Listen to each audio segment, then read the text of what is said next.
Hello. Okay. Okay. Start. Okay. Hello guys, welcome to chemistry class. Myself is Abande Sushil. So I am your chemistry lecturer. I am starting some basic concept of chemistry, the very first topic of 11th standard. So let us start with the heading, that is some basic concept of chemistry. Okay, so it is very important topic as a basic point of view, as here it had told. So the basic concepts. So what are the basic concepts which are responsible for making a good chemistry? So see here, just focusing the points, that is chemistry, matter, branches of chemistry. Okay, तर आपण हा topic start करते वेळी सुरुवातीपासून येणार आहे, जिथून आपण स्टार्ट करतोय ऍक्च्युली एका सब्जेक्टची सुरुवात करतोय है ना. सो एका सब्जेक्टची सुरुवात आपण त्या सब्जेक्टच्या माहितीवरून घेतो है ना. So what is exactly chemistry आहे की नाही. याआधी बऱ्याच वेळेस तुम्ही शब्द ऐकले असतील, काही जणांना ऐकले पण नसतील है ना. तर त्यांना मी एकदम डिटेलमध्ये सांगणार आहे की एक्झॅक्ट हा सब्जेक्ट कशासाठी आपण पुढे घेऊन चाललो, किंवा या सब्जेक्टचे इम्पॉर्टन्स काय आहेत, किंवा हा सब्जेक्ट आपण स्टडी का करायचा, या सर्व गोष्टी मी यामध्ये क्लिअर करणार आहे. सगळ्यांनी एकदम व्यवस्थितरित्या फोकस करायचा आहे आणि एक एक पॉईंट नोट करायचं. सगळ्यांनी कॉपी आणि पेन सोबत ठेवायचं, जो इम्पॉर्टंट पॉईंट वाटतोय त्याला नोट करायचं. ठीक आहे. So come to the first point, very first point from your topic, that is what is exact chemistry. So what is the definition of chemistry. तुमच्या डोक्यामध्ये एखादी डेफिनेशन असेल केमिस्ट्रीमध्ये. काही जण विद्यार्थी म्हणतील सर स्टडी ऑफ केमिकल्स. बऱ्याच विद्यार्थ्यांचा आन्सर मला येत असतं हे, मी जेव्हा क्वेश्चन विचारेन तेव्हा की what is chemistry. So study of chemicals. काही जण भरपूर म्हणतात की study of everything in this universe. अशी बऱ्याच प्रकारच्या डेफिनेशन येतात आहे की नाही. बट एक्झॅक्टली केमिस्ट्री आपण नेमकं कशाला म्हणतोय. आता पहिली गोष्ट तर ही सगळ्यांना कळाली की it is a branch of science, right. So science आणि त्यामध्ये असलेली ही एक ब्रँच आहे.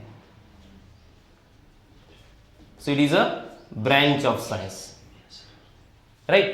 So we have to define the chemistry first of all. It is a branch of science. So I am writing here the definition of chemistry. It is a branch of science,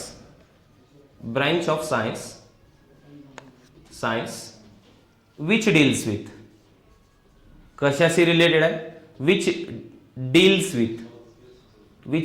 with study of matter. हे काय लिहितोय मी, study of matter. Matter भरपूर प्रकारचे असतात. Matter police स्टेशनमध्ये पण असतात, matter कोर्टामध्ये पण असतात, आपल्या रेग्युलर लाईफमध्ये पण असतात. बट हे काय मॅटर आहे हे सांगतो मी तेव्हा. So second important definition from this section is what is exactly matter.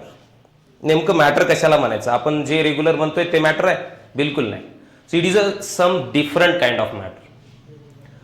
त्याला मराठीमध्ये शब्द आहे पदार्थ, है ना.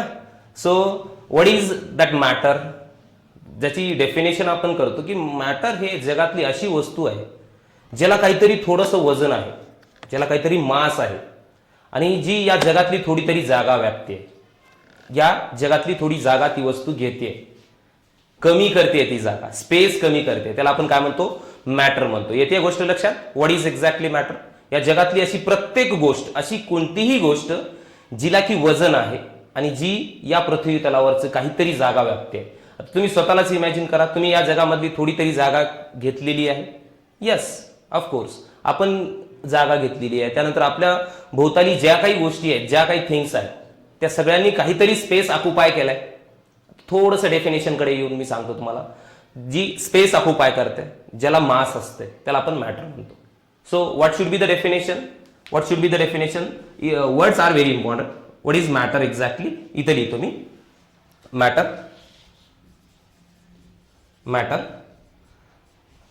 Matter is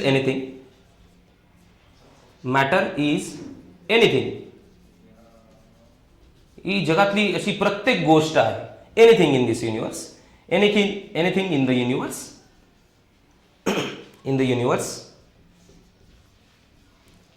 which having which having some mass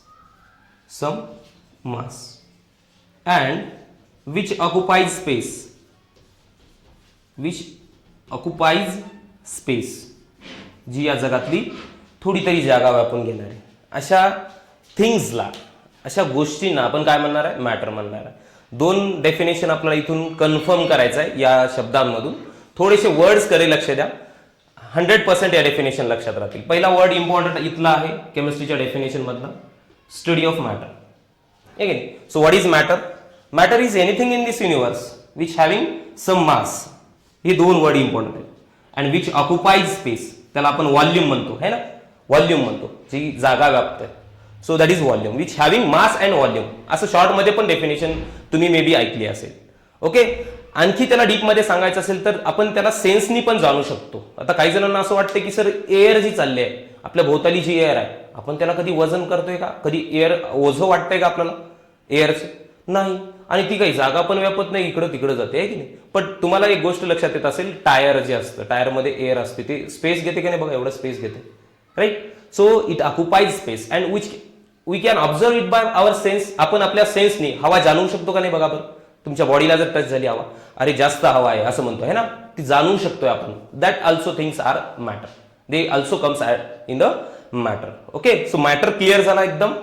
हा दुसरा तिसरा मॅटर नसून हा हे युनिव्हर्स मधला मॅटर आहे ना. So anything in this universe. So come to the definition. It is not a complete definition of chemistry. आता आपल्याला याला कम्प्लीट करायचं आहे. सो मॅटरची स्टडी आहे, पण कशाबद्दल इन्फॉर्मेशन आहे? Its structure. मॅटरचं स्ट्रक्चर कसं असणार? कंपोजिशन वर्ड खूप इम्पॉर्टंट आहे. कंपोजिशन, ज्यांनी तो बनलेला आहे. कंपोजिट है ना, या शब्दाचा अर्थ मे बी माहित असेल. सो कंपोजिशन, ज्यांनी तो बनलेला आहे. Its structure, composition and physical and chemical properties. सगळ्या मिनिंग सांगणार आहे मी. केमिकल प्रॉपर्टीज किंवा केमिकल अँड फिजिकल चेंजेस सुद्धा म्हणू शकतो आपण. Changes during chemical reaction. ही कंप्लीट डेफिनेशन कशाची झाली ही डेफिनेशन केमिस्ट्रीची झाली. Okay, so it is a branch of science, no doubt it is a branch of science. Science मधली एक अशी ब्रँच आहे विच डील्स विथ, जी रिलेट करते स्टडी ऑफ मॅटरला. फक्त मॅटरची स्टडी म्हणजे केमिस्ट्री. नेमकं त्याच्यामधलं काय स्टडी करायचं, what exactly we have to study the matter. So काय करायचं? इट्स स्ट्रक्चर, इट्स कंपोजिशन, त्याचा आकार पाहायचा, तो कसानी बनलेला आहे, कसा दिसतोय, राईट. सो त्याचं स्ट्रक्चर पाहायचं. त्यानंतर कंपोजिशन, ज्यांनी तो बनलेला आहे, तो मॅटर कशाने बनलेला आहे. असे आपल्या जगामध्ये भरपूर मॅटर आहेत जे की डिफरंट काइंडच्या पार्टिकलनी बनलेले आहेत. सो ते कंपोजिशन चेक करायचं.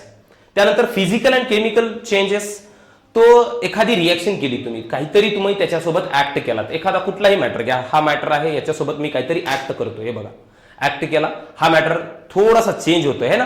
सो यासोबत आपण जे काही ऍक्ट करेल त्यासोबत त्याच्या फिजिकल आणि केमिकल प्रॉपर्टीज मध्ये काय चेंज होणार आहे. So that is the study of chemistry. येते लक्षात. सो त्याच्या फिजिकल जे काय आपण आता याची, हा इथला पार्ट मी काढला बाजूला, ह्याच्या फिजिकल चेंज. आता तुम्ही हे पाहताय, हे एकदम स्ट्रेट दिसतंय, इथं ब्लॅक कलरचं दिसतंय, पण ज्यावेळेस मी याला काढेन त्यावेळेस याच्या फिजिकल चेंज झाला. मी काहीतरी रिएक्शन केली त्यावर आणि यामध्ये फिजिकल चेंज झाला. येते लक्षात गोष्ट. तर ही फिजिकल आणि केमिकल मध्ये काय की याला आपण बर्न केले, याच्यासोबत एक केमिकल रिएक्शन केली, बर्न केलं याला, याच्यामध्ये काहीतरी चेंज होणार आहे. तो जो चेंज आपण ऑब्टेन करतोय, आपण ऑब्झर्व करतोय, ते सगळं कुठं येणार आहे? केमिस्ट्रीमध्ये येणार आहे. एखाद्या मॅटर विषयी, त्याच्या स्ट्रक्चर बद्दल, हा कशाने बनलेला आहे याच्याबद्दल, आणि मी जर त्याच्यासोबत काही ऍक्ट केले, फिजिकल आणि फिजिकल म्हणजे मी काहीतरी त्याच्यासोबत छेडखानी करणे, त्यानंतर केमिकल म्हणजे याला बर्न करणे, काहीतरी याच्यावर प्रोसेस करणे. या दोनला तो कसा रिॲक्ट करतोय याबद्दलची कंप्लीट इन्फॉर्मेशन या ब्रँचमध्ये आहे. येते लक्षात. सो अशी जगातली प्रत्येक गोष्ट आहे ज्याच्यासोबत आपण एवढ्या डील करणार आहे. एक्झॅक्ट कंप्लीट डेफिनेशन ही आहे केमिस्ट्रीची. Okay, so it is a important branch of science. Okay, so this is about chemistry, definition of chemistry, it is a study of matter and what is exactly matter. Okay, एक point आपण याच्यातला complete केलाय. What is chemistry. Okay, then the important point is that what are the branches of chemistry. So see the point. Point number 3. What are the branches of chemistry. विचार करा बरं, किती branch आहेत केमिस्ट्रीच्या. जसं की सायन्सच्या असं तुम्ही 2-3 ब्रँच काढता. फिजिक्स, केमिस्ट्री, बायोलॉजी, जिओलॉजी आहे ना, आपण सायन्सच्या अशा ब्रँचेस सांगतो. सो केमिस्ट्रीच्या किती ब्रँच सांगता तुम्ही. आतापर्यंत तुम्हाला शिकण्यात आलेल्या ज्या ब्रँचेस असतील त्यापैकी तुम्ही या ब्रँचेस सांगितल्या असतील. मी ज्या इम्पॉर्टंट आहेत त्या इथे या साईडला लिहितो, जे की तुमच्या सिलेबसमध्ये इन्क्लूड असणार आहेत, आहे ना. सो सगळ्यांनी ऐकलं असेल ऑर्गॅनिक केमिस्ट्री. ऑर्गॅनिक केमिस्ट्री अशी ही पहिली ब्रँच आहे. मी CHEM लिहितोय केमिस्ट्रीसाठी. So organic chemistry. Second, inorganic chemistry. Inorganic chemistry. Inorganic chemistry. And third, which is also included in your syllabus, that is physical chemistry.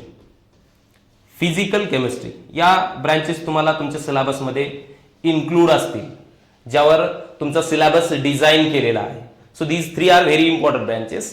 Next one are, so as knowledge point of view you have to remember all these branches. Next is a biochemistry. Biochemistry. Biochemistry. Next one is a nuclear chemistry. Nuclear chemistry. Next one is a medicinal chemistry. Medicinal chemistry. Next one is a analytical chemistry. Analytical chemistry. So I will give brief information about each branch. Just write on. Next is a industrial chemistry. Industrial chemistry. Next important branch is a polymer chemistry. Polymer chemistry. And next is also some branches are there. Green chemistry.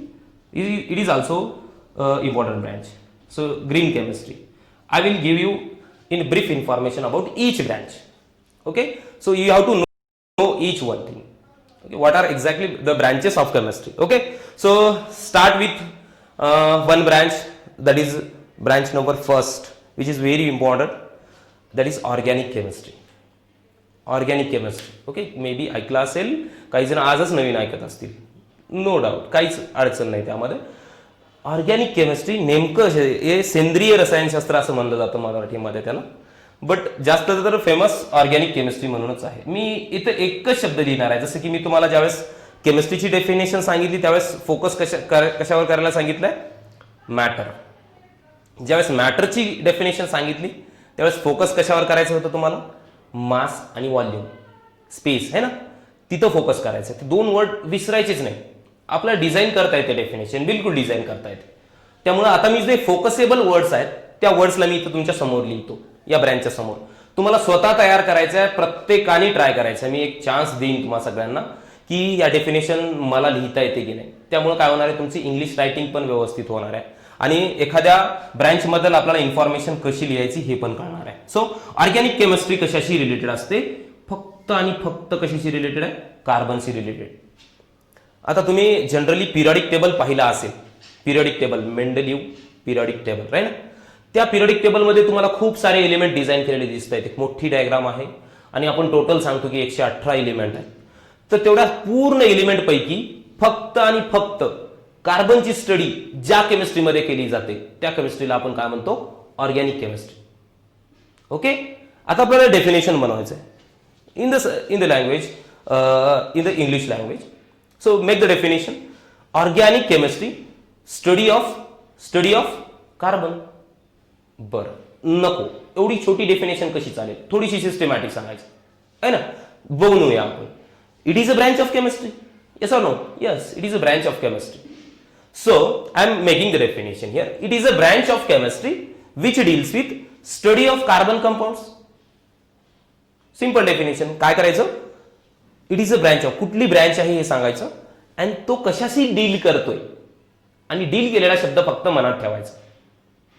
येते लक्षात. So carbon एकदम focus ठेवायचं कार्बनवर, बाकी सगळं तर आपला design करताच येणार आहे, सगळ्यांमध्ये कॉमन आहे. So it is a branch, all are branches of chemistry. त्याच्यामुळे प्रत्येकामध्ये हा शब्द कॉमन असणार आहे की it is a branch of chemistry. त्यामुळे बिलकुल डेफिनेशन मध्ये तुम्हाला एक्स्ट्रा गोष्टी नाहीच. सो प्रत्येकामध्ये एकच सांगायचं, so it is a branch of chemistry, it is a branch of chemistry, it is a branch of chemistry. Right, different काहीच नाही. Which deals with also similar, प्रत्येक डील करणार आहे. कशाशी डील करणार आहे? हा फक्त कार्बनशी डील करणार आहे. सो मी डेफिनेशन काय सांगतोय, it is a branch of chemistry which deals with study of carbon compounds. कार्बनचे कंपाऊंड ज्यामध्ये स्टडी केले जातात त्यांना आपण ऑर्गॅनिक केमिस्ट्री म्हणतो. एक डेफिनेशन क्लिअर झाली. 10 out of 10 डेफिनेशन आज करायचं आपल्याला, सगळ्याच बिलकुल तुम्हाला स्वतःला लिहिता येणार आहे. So it is a branch of chemistry which deals with study of carbon compounds. मी बिलकुल लिहून देणार नाही, तुम्हाला पाठच होतील. ओके, सो नेक्स्ट ट्राय करा, इन ऑर्गॅनिक केमिस्ट्री. आता सगळ्यांना हा वर्ड दिसतोय का? डिफरन्स काय वरच्या आणि खालच्या मध्ये? इन पुढे तर ऑर्गॅनिकच दिसतंय, पुढे तर ऑर्गॅनिक, इन ऑर्गॅनिक केमिस्ट्री पुढे ऑर्गॅनिकच दिसतंय, फक्त सुरुवातीला इन लागलाय. आपल्याला इन असे शब्द ऐकलेले असतील तुम्हाला. अपोजिट असेल तर वापरतो ना, सॉल्ड, अनसॉल्ड, असं बघ, अनसॉल्ड प्रॉब्लेम्स, सोडवले नसलेले, सॉल्ड म्हणजे सोडवलेले आहे ना, ही गोष्ट. अन हा शब्द कशासाठी? अपोजिट वापरतोय. इथं पण तेच गोष्ट आहे. इन म्हणजे काय असेल? Opposite to organic chemistry. येते लक्षात? एकदम सिंपल थिंग आहे. म्हणजे इथं काय येणार आहे? एक्सेप्ट, एकच शब्द, एक्सेप्ट काय येणार आहे? कार्बन. येस, एक्सेप्ट कार्बन ज्याची स्टडी करायचं आहे त्याला इनऑर्गॅनिक केमिस्ट्री. Yes, of course. चला बरं आता तयार करूया डेफिनेशन इनऑर्गॅनिक केमिस्ट्रीची. It is a branch of chemistry. Yes, it is a branch of chemistry. Inorganic chemistry is a branch of chemistry which deals with study of compounds except carbon. है ना, carbon सोडून असलेले ज्या कंपाऊंडची study करतो आपण त्याला काय म्हणायचं आहे? Inorganic chemistry. Other than carbon असंही म्हणू शकता तुम्ही. So it is a branch of chemistry which deals with study of compounds other than carbon. एकदम सिंपल आहे ना. So it is a inorganic chemistry. झाली क्लिअर? सो 2 डेफिनेशन आपण complete केल्या. 10ची 10 कंप्लीट करूया. So target. Next is a physical chemistry. आता महत्वाचा प्रश्न असा आहे, कार्बन झाले पिरियडिक टेबल मध्ये, कार्बन झाला, बाकीचे सगळे झाले, आता काय शिल्लक राहिलं? आहे ना. सो त्याच्याबद्दलची जी काही थिअरी आहे, थिअरीज, त्यांच्यामध्ये कुठले कुठले लॉज आहेत ज्यांनी ते फॉलो करणार आहेत. रिएक्शन फक्त काय मिक्स केल्यामुळे होते का? काही रिएक्शन फास्ट होतात, काही रिएक्शन स्लो होतात. त्या प्रत्येकाची स्टडी करणे. Theories, laws and properties of matter या ब्रँच मध्ये इन्क्लूड करतात. थोडंसं लेंदी वाढत आहे की नाही? इथं छोटा होता, थोडा मोठा झाला, आणखी थोडा मोठा झाला आहे ना. सो वर्डिंग वाढत जाणार आहे, लक्ष जास्त फोकस करायला लागणार आहे. ठीक आहे. So let it be. So start the physical chemistry. It is also branch of chemistry. Yes, it is a branch of chemistry which deals with study of theories, laws and properties of matter. Okay, त्याबद्दलची जे काही theory असतील आहे ना, तुम्हाला कधी प्रयोग केलेले माहिती असतील आहे नाही, प्रॅक्टिकल केलेले आहे. प्रॅक्टिकल वेगळी गोष्ट आहे, थिअरी वेगळी गोष्ट आहे ना. सो त्याबद्दलची जी काही थिअरी आहे, या दोघांच्या जे काही कंपाऊंड तयार होणार आहे त्याबद्दलची थिअरी, त्याच्यावरचे येणारे लॉज, नियम जे असतात आणि त्यांच्या प्रॉपर्टीज या कुठे स्टडी केल्या जातात कम्प्लीट फिजिकल केमिस्ट्रीमध्ये. So it is the theoretical part of chemistry. येते लक्षात? शॉर्ट मध्ये है ना, it is a theoretical part of chemistry. म्हणजे तुम्हाला या 3 ब्रँचेस शिकायचे आहेत 11th आणि 12th स्टँडर्ड मध्ये. तुमचे जे काही पेपर फर्स्ट आहे, पेपर सेकंड आहे, असे आहेत ना, chemistry paper first, chemistry paper second. Chemistry paper first मध्ये काय असणार आहे तुम्हाला? Physical plus inorganic chemistry. म्हणजे ही इनऑर्गॅनिक केमिस्ट्री कशी झाली? या दोघांमध्ये डिवाइड झाली. या दोघांमध्ये पहिला पेपर जो असणार आहे तो असणार आहे फिजिकल प्लस इनऑर्गॅनिक केमिस्ट्री. येते लक्षात? त्यामध्ये आता हे तिन्ही पार्ट तुम्हाला इम्पॉर्टंट असणार आहेत. प्रत्येकाला इक्वल वेटेज आहे. बोर्ड, नीट, जेई ॲज वेल ॲज सीईटी एक्झाम, सगळ्यामध्ये या तिन्ही ब्रँचेस मध्ये तुम्हाला इक्वल वेटेज असणार आहे. प्रत्येकाचा रोल सांगेन मी, प्रत्येकाचे क्वेश्चन्स कसे सॉल्व्ह करायचे याबद्दल माहिती देईन आणि एव्हरीथिंग सांगेन त्याबद्दलच. येते गोष्ट लक्षात?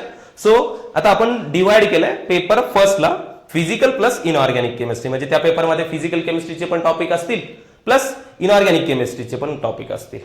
Next paper number second, chemistry paper second आहे ना, केमिस्ट्री सेकंड म्हणतो आपण त्याला. सो त्यामध्ये काय असणार आहे, ऑर्गॅनिक प्लस इनऑर्गॅनिक केमिस्ट्री. इनऑर्गॅनिकचा संपार्ट ऑर्गॅनिक सोबत जॉईन केलाय आणि इनऑर्गॅनिकचा संपार्ट फिजिकल सोबत जॉईन केलाय. येते गोष्ट लक्षात. आता तुमचं मेन बुक जी तुमच्या समोर बुक्स आहेत, ती बुक्स कसे डिवाइड केलेले आहेत याबद्दलची माहिती तुम्हाला इथून भेटलेली आहे. Paper first, paper second. Paper first मध्ये physical plus inorganic chemistry, paper second organic plus inorganic chemistry. या ब्रँचेस बद्दल तुम्हाला डिटेलमध्ये माहिती असेल. येते प्रत्येकाची डेफिनेशन पण सगळ्यांनी लिहून काढायचे. ओके, लेक्चर झाल्यानंतर. So come to the as a knowledge point of view, these are branches.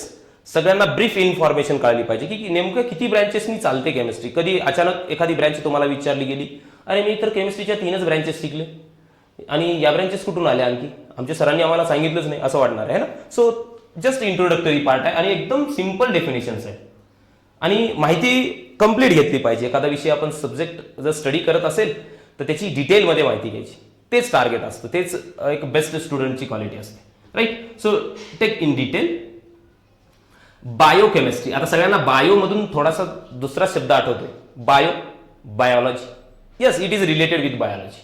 So this is a branch of chemistry. Yes, so it is a branch of chemistry which deals with reactions. Reactions occurs in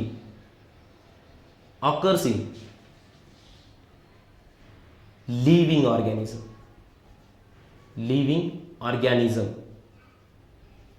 महत्वाचा word living है ना. Living थिंग्सची आपण जे काही study करतो ते biology मध्ये करतो. ज्या काही रिएक्शन लिव्हिंग ऑर्गॅनिझम मध्ये होतात, आता आपल्यामध्ये पण रिएक्शन होतात आपल्या बॉडीमध्ये जे काही असणार आहेत. आपण जे डेव्हलप झाले लहान होतो तेव्हा एवढेच होतो, आपण आज मोठे झालो. So this is a growth. Yes, it is also a type of reaction. याच्यामध्ये पण भरपूर काइंडच्या रिएक्शन्स आहेत. आपण अन्न जे खातो ते पण डायजेशन होतं, तिथं पण रिएक्शन आहे. आपण श्वास घेतो तिथं पण रिएक्शन आहे. प्रत्येकाबद्दल माहिती सांगणार आहे मी तुम्हाला. Okay, so all these living ऑर्गॅनिझममध्ये, आता तुम्ही म्हणाल सर प्राण्यामध्येच येते, वनस्पतींमध्ये, प्लांट्समध्ये. सो प्लांट्समध्ये photosynthesis is a big, it is a very big reaction. Again photosynthesis त्या ठिकाणी होणार आहे. Growth of plants, it is also type of reaction. या सगळ्या गोष्टी त्यामध्ये कार्बन डायऑक्साईड इन्क्लूड करून ॲडिशन करणे, all these are reactions. So ज्या काही रिएक्शन लिव्हिंग बॉडीमध्ये होतात, लिव्हिंग ऑर्गॅनिझममध्ये ज्या काही रिएक्शन्स होतात, त्या सगळ्या रिएक्शन्स, त्याबद्दलचे कंपोजिशन, स्ट्रक्चर, प्रॉपर्टीज, पूर्ण स्टडी तुम्हाला बायोकेमिस्ट्रीमध्ये भेटणार आहे. येते. तर सगळ्यांना इथून लक्षात गोष्ट येते आहे की तुम्ही ज्या वेळेस मेडिकलची एंट्रन्स कराल, नीट एक्झाम क्रॅक कराल, त्यावेळेस ज्यावेळेस तुम्हाला मेडिकलमध्ये प्रवेश घेतला तुम्ही, तर त्यामध्ये तुम्हाला हा पेपर 100% कंपल्सरी असतो, biochemistry. Okay, very important branch for as a medical point of view. Okay, ज्या स्टुडंटला मेडिकल करायचं त्या स्टुडंटनी या ब्रँचकडे खूप फोकस केलं पाहिजे त्यावेळेस. Next is a nuclear chemistry. Nuclear chemistry.